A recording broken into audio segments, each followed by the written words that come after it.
Hello everyone, very very good morning. एक बार फिर से आप सभी का क्रेजी जीके ट्रिक के यूट्यूब प्लेटफॉर्म पर स्वागत है। आज का सेशन हमारा वीकली करंट अफेयर का सेशन है। आज है संडे। यहां पर हम 10 से लेकर 16 अगस्त तक के टॉप 25 इंपॉर्टेंट करंट अफेयर यहां पर डिटेल में डिस्कस करने वाले हैं। तो एंड तक सेशन को देखिएगा, सारे क्वेश्चन एग्जाम ओरिएंटेड हैं, तो एंड तक बने रहिए। पहले क्वेश्चन की तरफ आएंगे। यहां पर हम पहला क्वेश्चन देखिए, भारत 15 अगस्त 2026 को कौन सा इंडिपेंडेंस डे मना रहा है? तो आप सभी को पता है 15 अगस्त 2026 को इस बार हमने 80वां स्वतंत्रता दिवस सेलिब्रेट किया। 80वां इंडिपेंडेंस डे था हमारा 15 अगस्त 2026 को। इस बार दो थीमें यहां पर रखी गई है, 150 ईयर ऑफ वंदे मातरम और युवा शक्ति फॉर विकसित भारत 2047। इसलिए क्योंकि इस साल वंदे मातरम के 150 साल कंप्लीट हुए हैं। बंकिम चंद्र चट्टोपाध्याय ने इसकी रचना की थी वंदे मातरम की, और 2047 तक हमारा लक्ष्य है कि हम एक विकसित राष्ट्र के रूप में खुद को डेवलप कर पाए। तो इसलिए दो थीमें यहां पर डिसाइड की गई है 2026 में। प्राइम मिनिस्टर नरेंद्र मोदी ने 15 अगस्त को रेड फोर्ट से तिरंगा फहराया है कल के दिन, और इस बार इन्होंने 13वीं बार तिरंगा फहराया है रेड फोर्ट से। लाल किले से सबसे ज्यादा बार तिरंगा फहराने वाले पीएम कौन? अगर क्वेश्चन ऐसा आ जाए तो ये है जवाहरलाल नेहरू। इन्होंने 17 बार रेड फोर्ट से तिरंगा फहराया है। इंदिरा गांधी की बात करें तो इन्होंने 16 बार तिरंगा फहराया है। हालांकि ये लगातार नहीं फहराया गया, लेकिन फिर भी सबसे ज्यादा बार 17 बार जवाहरलाल नेहरू, सेकेंड इंदिरा गांधी 16 बार, और अब आते हैं पीएम नरेंद्र मोदी जिन्होंने 13 बार लाल किले से तिरंगा फहराया है। यहां पर एक एक्ट है जो कि हमारी स्वतंत्रता के लिए बहुत ही इंपॉर्टेंट है, इंडियन इंडिपेंडेंस एक्ट 1947। ये जो एक्ट है 18 जुलाई 1947 को ब्रिटिश पार्लियामेंट में पास किया गया था, और इसी के आधार पर भारत को 15 अगस्त 1947 में आजादी दी गई थी। तो ये एक इंपॉर्टेंट है, बहुत ही इंपॉर्टेंट है। ये डेट पूछी जा सकती है, इसको याद रखना, ठीक है। 18 जुलाई 1947 को ब्रिटिश पार्लियामेंट में यह एक्ट पास किया गया था। देखिए, भारतीय स्वतंत्रता दिवस की जो शुरुआत है वो आजादी के पहले 1930 में की गई थी।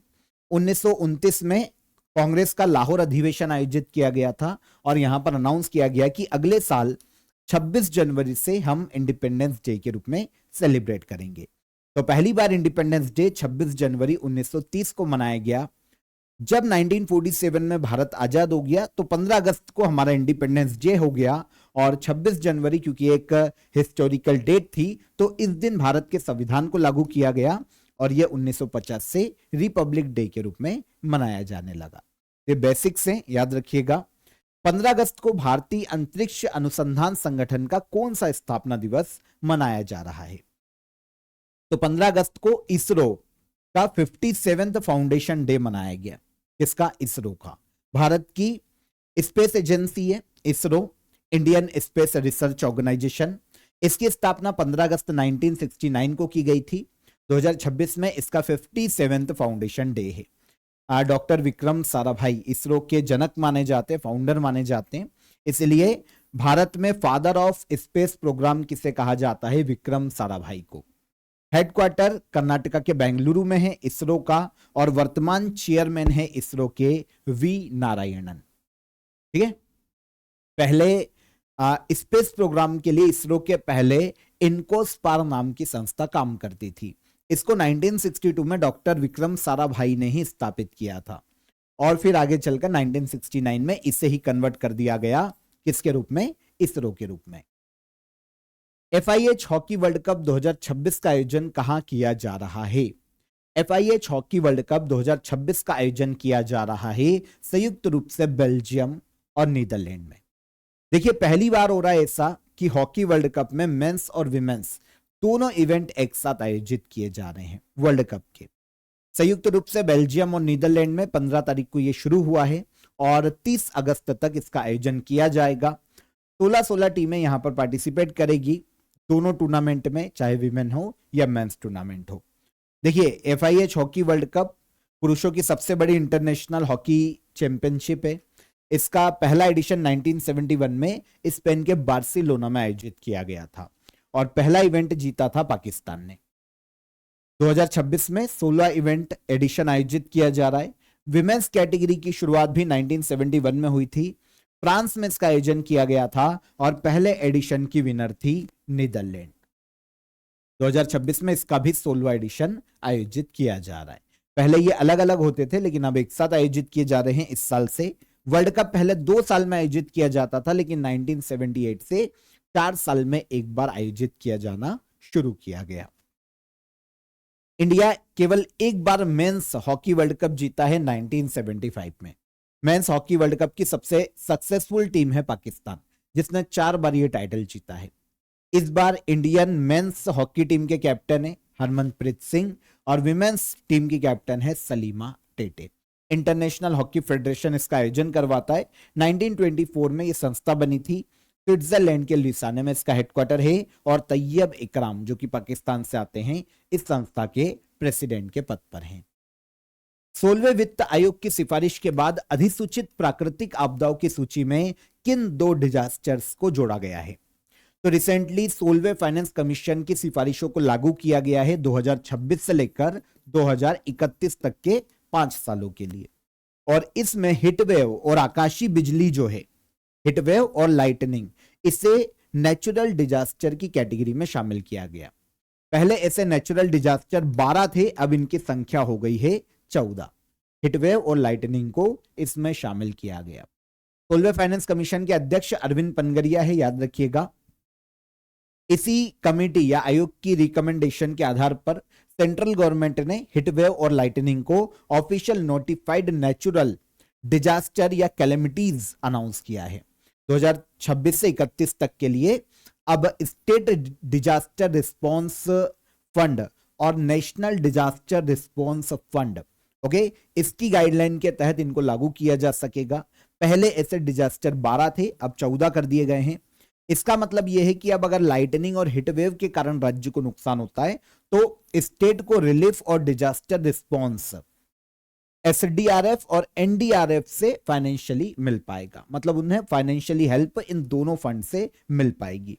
पहले क्या होता था कि हिटवेव को लोकल डिजास्टर माना जाता था और स्टेट को स्टेट डिजास्टर रिस्पॉन्स फंड में से केवल 10% तक ही यूज करने की अनुमति थी, लेकिन अब ज्यादा यूज किया जा सकेगा क्योंकि इन दोनों को ऑफिशियली नोटिफाइड नेचुरल कैलेमिटीज घोषित किया गया है। तो मिनिस्ट्री ऑफ होम अफेयर के अंतर्गत डिजास्टर मैनेजमेंट एक्ट 2005 को लागू किया गया था। 2005 में डिजास्टर से जुड़े हुए प्रिवेंशन के लिए, प्रिपेयर्डनेस के लिए, रिस्पॉन्स के लिए लीगल फ्रेमवर्क देता है डिजास्टर मैनेजमेंट एक्ट। ओके, अभी तक 12 ऐसे डिजास्टर इसमें शामिल थे जिसमें स्टेट को फंड मिलता था, फाइनेंशियल हेल्प मिलता थी, और अब ऐसे डिजास्टर हो गए हैं टोटल 14 जिसमें स्टेट को फंड मिल पाएगा और काफी सारी उसे हेल्प दी जा सकेगी। ठीक है, आगे आएंगे। इंडियन नेवी और यूएस नेवी के बीच में ईओडी एक्सरसाइज 2026 का कौन सा एडिशन आयोजित किया गया? तो इंडियन नेवी और यूएस की नेवी के बीच में ईओडी एक्सरसाइज का आयोजन किया गया और ये इसका 8वां एडिशन है। एक एक्सरसाइज से इंडिया और यूएस की नेवी के मध्य में इसका आयोजन किया जाता है, नेवल एक्सरसाइज से। इसे कहा जाता है एक्सप्लोसिव ऑर्डिनेंस डिस्पोजल। ठीक है, ईओडी एक्सरसाइज ये इस बार भारत में केरला के कोची में आयोजित की गई है ना। तो 14 अगस्त 2026 तक इसका आयोजन किया गया। 5 दिन की बायलैटरल नेवल एक्सरसाइज से इंडिया और यूएस की नेवी के बीच में इस बार इसका 8वां एडिशन है। उद्देश्य क्या है? तो दोनों देशों के बीच में एक्सप्लोसिव ऑर्डिनेंस डिस्पोजल और जो सैल्वेज टीम्स है उनके बीच में ट्रेनिंग कंडक्ट कराना, नॉलेज शेयरिंग, कोऑर्डिनेशन को बढ़ाना, स्पेशली नेवी जो है ना उनके बीच में कोऑर्डिनेशन करना। देखिए ईओडी ये जो एक्सरसाइज का नाम है इसका मतलब क्या होता है? एक्सप्लोसिव ऑर्डिनेंस डिस्पोजल की बात करें तो बम, माइंस या दूसरे जो विस्फोटक हैं उनको ढूंढना, सुरक्षित करना, न्यूट्रलाइज करना, उनको हटाना, ये इस नेवल एक्सरसाइज का मुख्य उद्देश्य है। तो इंडियन नेवी और यूएस नेवी के बीच में इसका आयोजन किया गया।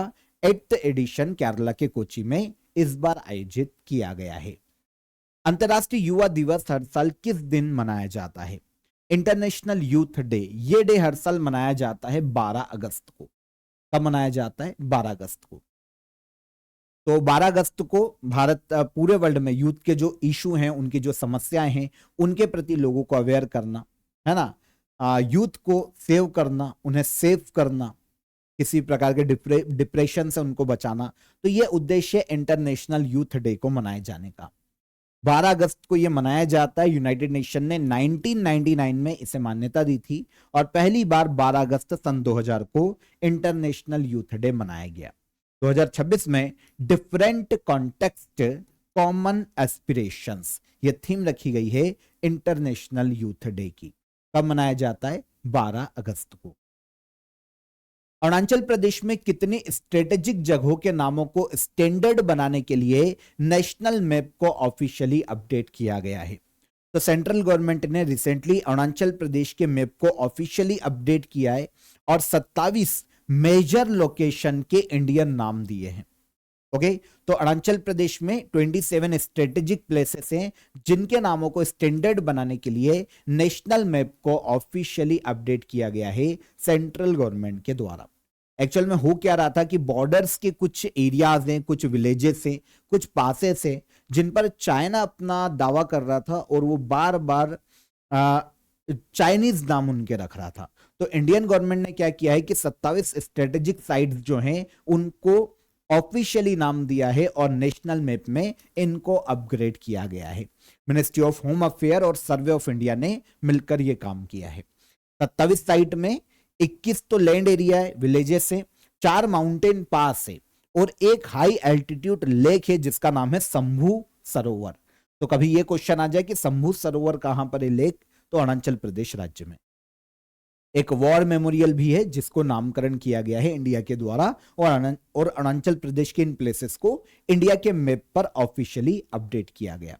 पासेस देखें तो 4 पासेस है, एक है थांगला, डजोला, रिजाला और पुकुरला। ये 4 माउंटेन पासेस भी इसमें शामिल है। चारों पासेस कहां देखने को मिलेंगे? अरुणाचल प्रदेश राज्य में। ऑफिशियली इंडियन रिकॉर्ड में इनको नाम दिया गया है, स्टैंडर्डाइज्ड किया गया है और चाइना को जवाब देने के लिए इंडियन गवर्नमेंट ने ऑफिशियली ये रिस्पॉन्ड किया है। हालांकि चाइना ने भी विरोध किया है कि अरुणाचल प्रदेश के नाम इंडिया ने कैसे कर दिए। तो इंडिया ने, हमारी गवर्नमेंट ने डायरेक्ट अपोज किया चाइना की क्लेम को और साफ कहा है कि भैया इंडिया और चाइना के बीच में अगर रिलेशन नॉर्मल रखना है तो आप बॉर्डर डिस्प्यूट से तो दूर रहो और हमारे एरियाज में इंटरफेयर मत करो। एक्चुअल में क्या हुआ, जब चाइना ने कभी तिब्बत को अपने हाथ में लिया तो इंडियन गवर्नमेंट ने ज्यादा रिस्पॉन्ड नहीं किया और आगे चलकर धीरे धीरे हमने डायरेक्टली या इनडायरेक्टली स्वीकार कर लिया कि तिब्बत चाइना के अंडर में या चाइना का अंग है। तो अब क्या चाइना की पावर, चाइना की मतलब बोल सकते हैं कि एक्सपेक्टेशन बढ़ती जा रही है और चाइना ये चीज देख रहा है कि यार इंडिया तो कभी अपोज करता ही नहीं है, तो हम धीरे धीरे एग्रेसिवली वो इंडिया की बाउंड्रीज में आगे आ रहे। तो अब इंडिया ने अपना स्टैंड क्लियर किया है कि भैया अगर आपको इंडिया के साथ व्यवहार सही रखने, नॉर्मल रखने, बिजनेस, ट्रेड और दूसरी चीजों को लेकर, तो बॉर्डर डिस्प्यूट तो हम नहीं सहेंगे और इसीलिए हमने हमारे अरुणाचल प्रदेश के सारे प्लेसेस को ऑफिशियली नाम दिया है। प्रवर्तन निदेशालय के निदेशक के रूप में किसका कार्यकाल 1 साल के लिए बढ़ाया गया? इसे कहा जाता है इन्फोर्समेंट डायरेक्टोरेट। इसके रूप में 1 साल का कार्यकाल बढ़ाया गया है राहुल नवीन का। तो इन्फोर्समेंट डायरेक्टर के रूप में, इन्फोर्समेंट डायरेक्टोरेट के डायरेक्टर के रूप में राहुल नवीन, जो कि पहले 2024 में इस पद पर अपॉइंट हुए थे, इनका कार्यकाल 2026 में खत्म हो रहा था। अब इनके कार्यकाल को 1 साल का एक्सटेंशन दिया गया है, 13 अगस्त 2026 से लेकर 13 अगस्त 2027 तक अब ये इस पद पर बने रहेंगे। 1993 बैच के एक IRS ऑफिसर हैं राहुल नवीन, जो कि इन्फोर्समेंट डायरेक्टोरेट के डायरेक्टर के रूप में कंटिन्यू बने रहेंगे। 1 साल इनका कार्यकाल बढ़ाया गया है। फ्रीडम सेल की आज लास्ट डेट है, ओके, 16 अगस्त है आज। तो आज और आपको यहाँ पर जो भी कोर्सेस चाहिए काफी अफोर्डेबल प्राइस में आपको देखने को मिल जाएंगे। क्रेजी जीके ट्रिक एप्लीकेशन को आप चेकआउट कीजिए, सारे कोर्सेस आप वहां पर चेकआउट कर सकते हैं। फ्रीडम सेल नाम का आपको इंटरफेस पर ही एक फोल्डर मिलेगा, वहां पर एंटर कीजिएगा और सारे कोर्सेस अभी आपको काफी अफोर्डेबल प्राइस पर देखने को मिल जाएंगे। तो ज्वाइन कीजिए फ्रीडम सेल को, आज लास्ट डे है और कोई भी आपकी क्वेरी है तो हेल्पलाइन नंबर पर आप कॉल कर लीजिएगा। आगे आएंगे, भारतीय साइबर अपराध समन्वय केंद्र ने किस साइबर धोखाधड़ी के लिए एडवाइजरी जारी की है? तो भारत में Indian cyber crime coordination centre, इसने एक साइबर फ्रॉड के लिए एडवाइजरी जारी की है नेशनल लेवल पर। यह है व्हाट्सएप बॉस स्कैम। कौन सा स्कैम है? WhatsApp boss scam. एक्चुअल में क्या होता है, ये एक साइबर फ्रॉड है जिसमें क्या होता है, स्कैमर क्या करते हैं, किसी भी कंपनी के बॉस, एग्जीक्यूटिव डायरेक्टर, सीईओ, इनको क्या करते हैं, एक जिप फाइल भेजते हैं, इनक्रिप्टेड फाइल भेजते हैं व्हाट्सएप पर, ईमेल पर, एसएमएस पर, आरबीआई या फिर इनकम टैक्स नोटिस के रूप में ऑफिशियली डॉक्यूमेंट्स लगता है वो। तो जब कोई सीईओ या ऐसा कोई कंपनी का बॉस उस डॉक्यूमेंट को खोलता है ना, तो एक वायरस उनके लैपटॉप में, कंप्यूटर में या मोबाइल में आता है, जिससे क्या होता है कि उनका जो पीसी या फिर मोबाइल है वो सेक्रीफाइस हो जाता है। और वहां से जो स्कैमर है ना, उनके मोबाइल को कंट्रोल करके उनके नीचे जो अधिकारी या कर्मचारी है उनको मैसेज भेज सकते हैं कि आप कंपनी को थोड़ा सा पैसे की जरूरत है तो आप वो पैसा हमको अभी दीजिए, हम आपको वापस करेंगे। अब क्या होता है, नीचे के जो कर्मचारी अधिकारी होते हैं ना, उनको क्योंकि ऑफिशियल बॉस के लैपटॉप से या ऑफिशियल ईमेल से या व्हाट्सएप से मैसेज आया है तो वो मान लेते हैं और वो पैसा दे देते हैं। तो ये पूरा पैसा स्कैमर के पास चला जाता है। ये व्हाट्सएप बॉस स्कैम है जिसके लिए एडवाइजरी जारी की गई है Indian cyber crime coordination centre के द्वारा। ठीक है, तो ये बेसिकली इसे याद रखिएगा। संस्था जो है ना, मिनिस्ट्री ऑफ होम अफेयर के अंतर्गत काम करती है। भारत में साइबर क्राइम से लड़ना इस ऑर्गेनाइजेशन का मुख्य कार्य है। 2018 में इसकी स्थापना हुई थी, नई दिल्ली में इसका हेडक्वार्टर है।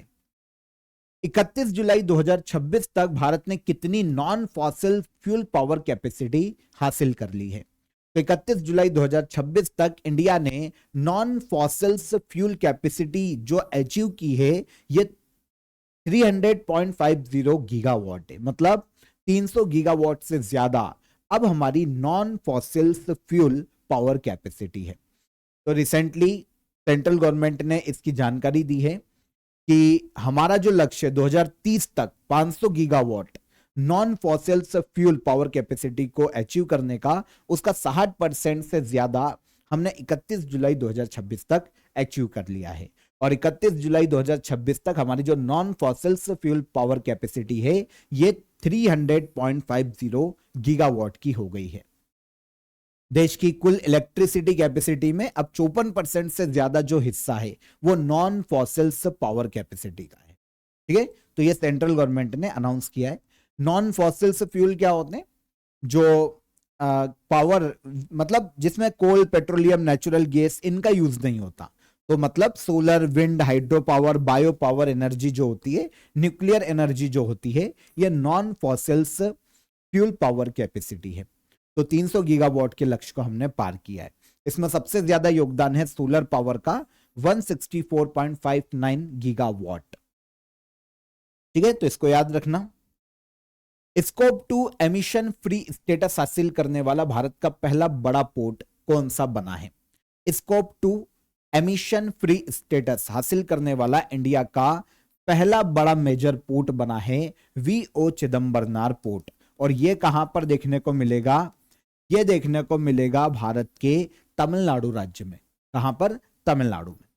ओके, अब होता क्या है, देखिए क्या होता है, कोई भी पोर्ट जो है ना वो अपने जो इलेक्ट्रिसिटी है ना बाहर से मंगवाता है और उसको इलेक्ट्रिसिटी पोर्ट के लिए कहां से मिलेगी? पावर ग्रिड से मिलेगी। अब वो इलेक्ट्रिसिटी कैसे बनी है? वो फॉसिल से फ्यूल से बनाई गई होगी, है ना, किसी प्रकार के जीवाश्म ईंधन से इस तरीके से बनाई गई होगी। तो क्या होता है, ये जो इलेक्ट्रिसिटी खरीदते हैं ना, ये होता है स्कोप 2 एमिशन। मतलब डायरेक्ट वीओ चिदम्बरनार पोर्ट ने कार्बन का उत्सर्जन तो नहीं किया इलेक्ट्रिसिटी के लिए, लेकिन उसने जो इलेक्ट्रिसिटी मंगवाई है वहां पर कहीं ना कहीं कार्बन उत्सर्जन हुआ है। लेकिन अगर इसका फ्री स्टेटस चाहिए तो क्या करना पड़ेगा? रिन्यूएबल एनर्जी ये खुद डेवलप करे। तो वीओ चिदम्बरनार पोर्ट ने क्या किया है कि इनकी सोलर पावर और विंड पावर कैपेसिटी को इन्होंने जनरेट किया। बाहर से इलेक्ट्रिसिटी मंगवाने की जरूरत नहीं पड़ी और खुद जो इलेक्ट्रिसिटी बनवा रहे हैं वो कैसी है? Renewable energy. तो इनको मिला है स्कोप 2 एमिशन फ्री स्टेटस। पहला बड़ा मेजर पोर्ट है VO Chidambaranar port. I hope समझ पाए होंगे। तो इसको आईएसओ सर्टिफिकेट दिया गया है जो कि एनर्जी मैनेजमेंट सिस्टम से जुड़ा हुआ है। पोर्ट की सोलर एनर्जी कैपेसिटी 7.04 मेगावाट है और विंड एनर्जी कैपेसिटी 2 मेगावाट है। आपको पता है जितनी भी इनको इलेक्ट्रिसिटी इनका कंजम्पशन है पोर्ट का, उसका 93.89%, ऑलमोस्ट 94% रिन्यूएबल एनर्जी से ही पूरा हो जा रहा है, जितनी भी जरूरत है। इसीलिए वीओ चिदम्बरनार पोर्ट को हाल ही में स्कोप 2 एमिशन फ्री स्टेटस दिया गया है। पोर्ट कहां पर है? पोर्ट है तमिलनाडु में। स्कोप 2 एमिशन क्या होता है और एमिशन फ्री क्या होता है, दोनों मैंने आपको समझा दिए हैं। विश्व अंगदान दिवस हर साल कब मनाया जाता है? World organ donation day. ये जो डे है हर साल मनाया जाता है पूरे वर्ल्ड में 13 अगस्त को, world organ donation day. Okay, पूरे वर्ल्ड में ऑर्गन डोनेशन के प्रति लोगों को अवेयर करना, अवेयरनेस बढ़ाना, ये वर्ल्ड ऑर्गन डोनेशन डे का मुख्य उद्देश्य है।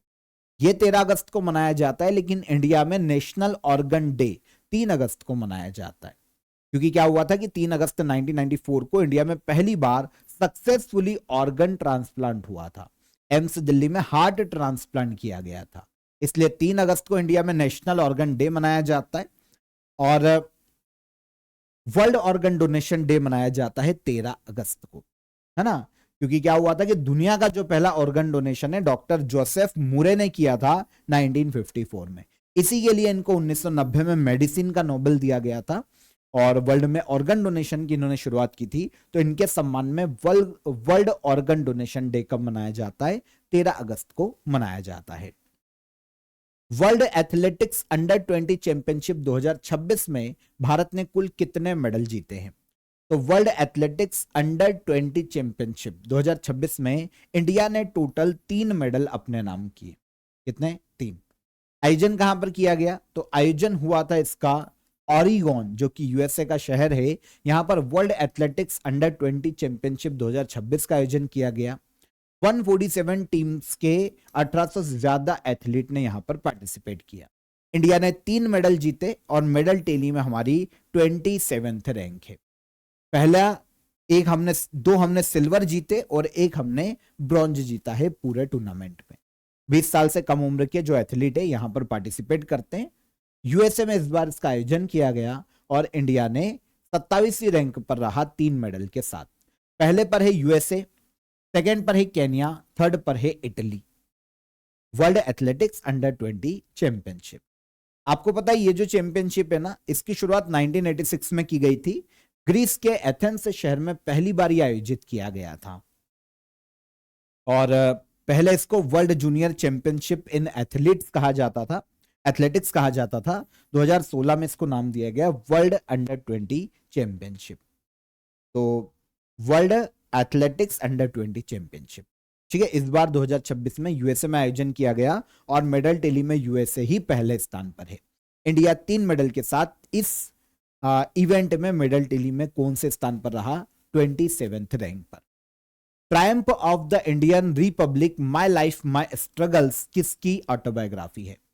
Triumph of the Indian Republic my life my struggles, ये ऑटोबायोग्राफी है रामनाथ कोविंद की।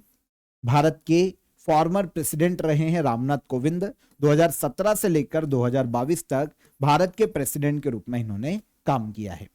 तो रिसेंटली नई दिल्ली में भारत के पीएम नरेंद्र मोदी के द्वारा इनकी ऑटोबायोग्राफी को लॉन्च किया गया। एक्चुअल में रामनाथ कोविंद ने उनका जो जीवन है, उनके जो संघर्ष है, जो एक्सपीरियंस है, प्रेसिडेंट बनने तक का जो सफर है, उसको इस बुक में लिखा है। तो रामनाथ कोविंद की ऑटोबायोग्राफी है Triumph of the Indian Republic my life my struggle. 14th president है रामनाथ कोविंद भारत के, ठीक है। 1945 में इनका जन्म उत्तर प्रदेश के कानपुर में हुआ था। उत्तर प्रदेश से राज्यसभा मेंबर रहे हैं 1994 से 2006 तक और प्रेसिडेंट बने 2017 से 2022 तक।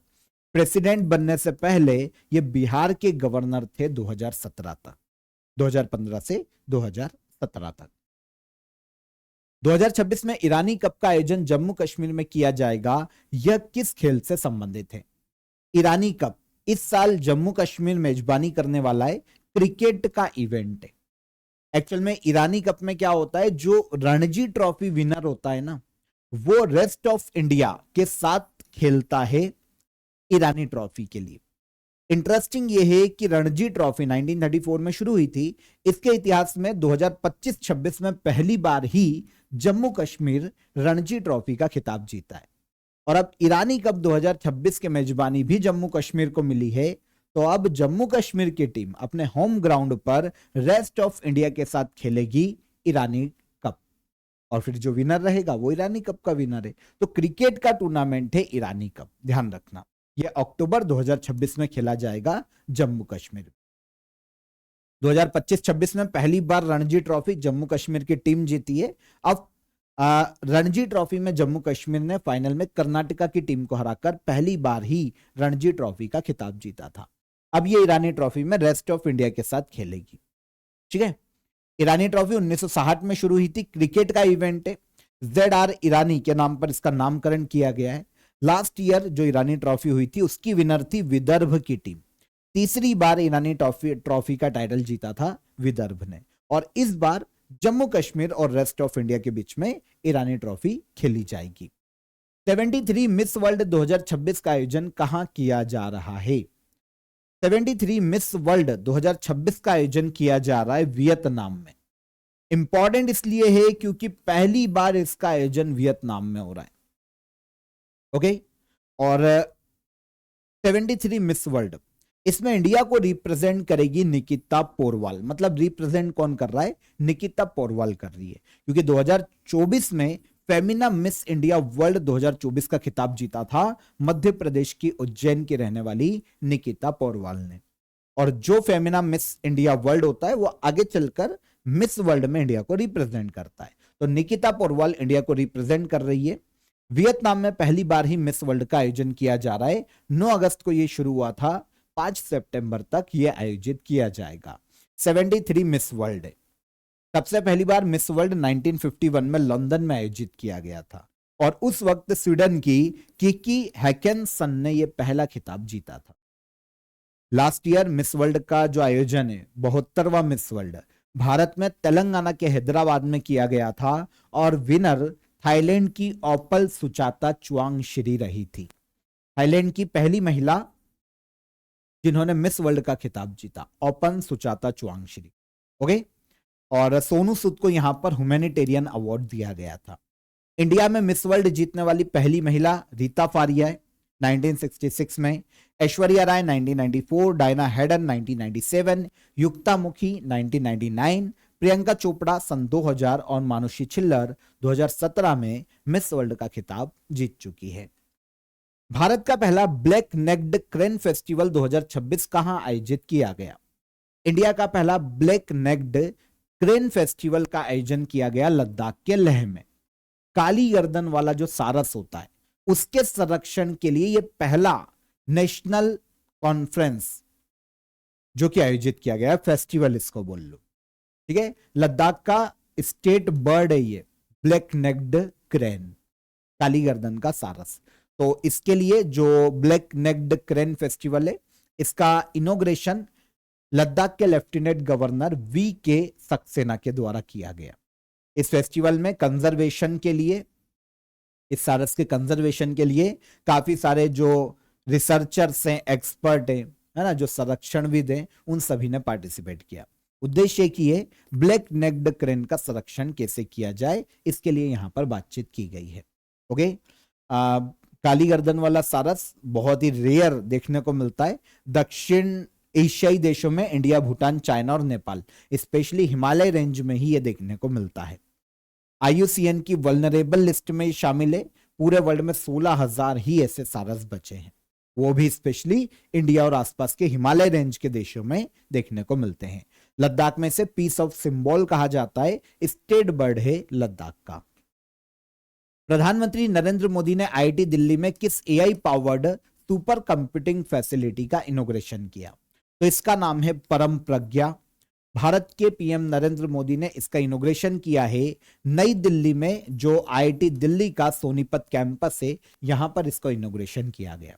AI powered high performing super computing facility, high advance computer develop करना, है ना, और बड़े डेटाबेस की प्रोसेसिंग में यहाँ पर मदद मिलेगी, एआई मॉडल्स तैयार किए जा सकेंगे, specially AI, data science, advance computing, scientific research के लिए इस फैसिलिटी को बनाया गया है। आगे चलकर यहाँ पर जो कंप्यूटर बनेंगे, weather, climate, health care, defence, space, ऐसे क्षेत्रों में इनका यूज किया जा सकेगा। ठीक है, तो नेशनल सुपर कंप्यूटिंग मिशन के तहत यह फैसिलिटी स्थापित की गई है। भारत में एडवांस कंप्यूटिंग को बढ़ावा देने के लिए 2015 में नेशनल सुपर कंप्यूटिंग मिशन की शुरुआत की गई थी और इसी के तहत फैसिलिटी को बनाया गया है। टाइफून डॉल्फिन ने किस देश को प्रभावित किया? तो एक टाइफून देखने को मिला है वेस्टर्न पैसिफिक ओशन में और इसने प्रभावित किया चाइना को। ओके, तो वेस्टर्न पैसिफिक ओशन में चाइना के आया था और चाइना के पूर्वी तटों से ये टकराया था। चाइना में इसने लैंडफॉल किया। अगर आप यहां पर देख रहे हैं, ये वेस्टर्न पैसिफिक ओशन है, ये आगे बढ़ा और चाइना में इसने काफी लैंडफॉल किया है। तो वेस्टर्न पैसिफिक ओशन या फिर नॉर्थ वेस्ट पैसिफिक ओशन में ये एक ट्रॉपिकल साइक्लोन है। ईस्ट चाइना सी होते हुए ये चाइना के तट पर पहुंचा था और यहां इसने चाइना के जेजियांग प्रोविंस में काफी सारा लैंडफॉल किया था। एक ट्रॉपिकल साइक्लोन है जो कि पैसिफिक, वेस्टर्न पैसिफिक ओशन में फिलहाल देखने को मिला है। देखिए क्या होता है, वेस्टर्न पैसिफिक ओशियन में जो ट्रॉपिकल साइक्लोन आते हैं उन्हें स्पेशली टाइफून के नाम से ही पुकारा जाता है। तो ये टाइफून डॉल्फिन है, नाम याद रखना, ये पूछा जा सकता है। 2026 का चाइना का सबसे शक्तिशाली टाइफून जो कि चाइना से टकराया है। उदार शक्ति 2026 भारत और किस देश की वायु सेनाओं के बीच में आयोजित द्विपक्षीय वायु अभ्यास है? तो उदार शक्ति 2026 जो कि एक एयरफोर्स एक्सरसाइज है, इसका आयोजन इंडिया और मलेशिया के मध्य में किया गया। इंडिया और मलेशिया के मध्य में 10 से लेकर 14 अगस्त तक यह बायलैटरल एयर एक्सरसाइज आयोजित की गई मलेशिया के सुबांग एयर बेस पर। इंडियन एयरफोर्स और रॉयल मलेशियन एयरफोर्स ने यहां पर पार्टिसिपेट किया है। दोनों देशों की जो आर्मी, जो एयरफोर्स है, उनके बीच में युद्ध की ट्रेनिंग और एयरफोर्स के बीच में कोऑर्डिनेशन को बढ़ाना उड़ान शक्ति को आयोजित किए जाने का मुख्य उद्देश्य है। तो इंडिया और मलेशिया के बीच में यह हाल ही में आयोजित की गई मलेशिया के सुबांग एयर बेस पर। हाल ही में युवा मामले और खेल मंत्रालय ने किस खेल संघ की मान्यता निलंबित कर दी है? तो एक मिनिस्ट्री है, ministry of youth affair and sports. इसने हाल ही में भारतीय टेबल टेनिस महासंघ की जो मान्यता थी उसको रद्द कर दिया है। एक्चुअल में ministry of youth affair and sports का कहना है कि table tennis federation of India, इसमें काफी सारी कमियां हैं, इनकी जो गवर्नेंस है इनसे जुड़ी हुई काफी सारी कमियां हैं जिससे काम नहीं कर पा रहे हैं स्पेशली, और यहां पर इलेक्शन भी कंडक्ट नहीं करवाए जा पा रहे हैं। तो इसीलिए ministry of youth affair and sports ने table tennis federation of India की मान्यता को रद्द कर दिया है। देखिए मान्यता सस्पेंड हुई है। अब बात आता है कि क्या भारत में टेबल टेनिस खेलों का आयोजन नहीं होगा क्या? इसके बाद होगा। एक्चुअल में क्या हुआ कि मिनिस्ट्री ने आदेश दिया है इंडियन ओलंपिक एसोसिएशन को कि आप इंटरनेशनल टेबल टेनिस फेडरेशन के साथ कोऑर्डिनेट करो, कंसल्ट करो और उनके जो भी नियम है इसके आधार पर एक एडहॉक कमेटी बनाओ। एडहॉक कमेटी कुछ समय तक भारत में टेबल टेनिस खेलों को रेगुलेट करेगी। तो टेबल टेनिस खेल आराम से चलते रहेंगे और जैसे ही table tennis federation of India अपने कामों को सुधार लेगा, इसको वापस बहाल कर दिया जाएगा। ये केवल सस्पेंड हुआ है, खत्म नहीं हुआ है, पहले भी ये एक बार सस्पेंड हो चुका है। जैसे अगर हम देखें तो 2022 में दिल्ली हाई कोर्ट ने एग्जीक्यूटिव कमेटी को सस्पेंड कर दिया था।